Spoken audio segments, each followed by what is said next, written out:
60th Annual Chicago Midwest Emmys. We've got some more winners. Congratulations. Congratulations, guys. Thank you so much. It's just an honor to be nominated, but it's an honor to be here to talk to you as I well. know. You know? Yes, yes. Last time you were sitting here, it was for the nomination, and now it's for the win. Yes, yes. What'd you win for? So, it was short form writing. So basically, we produced a trailer essentially for the documentary that we're doing, documentary series about World War I. It's the Illinois 33rd Division that fought in the Meuse-Argonne Offensive, and so the documentary is called A Golden Cross to Bear, and the Emmy Award was for a trailer that we did about this series, which basically shows the journey we're taking in the course of this documentary series. So you said short form. So how do you make sure a narrative is still condensed, but also given enough to really intrigue the public? So when you, especially with a topic like World War I, right? It's 100 years ago that it happened. So in order to make it relevant, you have to make it cool, right? Yeah. Like I think you want somebody to be able to watch it. Attention grabbing. Well, Yeah. we made a music video of World War I. Oh, wow. Was that your idea? Roger, was that you? Just along for the ride.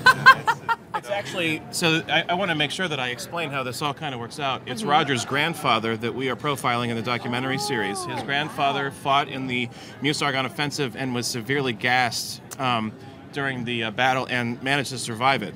So it's Roger's grandfather's story, Roger's family story, but we're using Roger's grandfather as a vehicle to sort of explain in this series how these men from Illinois fought this war, fought this battle. Some died, some came home. This was their experience 100 years ago. Sure. So, Roger, what do you think your grandfather would think about this Emmy, about his story? I'm sure it's way beyond anything that he could have ever imagined. I mean, he was a very humble guy and never really talked about the war. So I'm sure this would be way beyond his imagination. So we're just very proud of Kane and the work that he's done in telling the story, not just of my grandfather, but the 33rd Division. Wow. It's an honor just to be able to tell a story like Gustav Ham's story.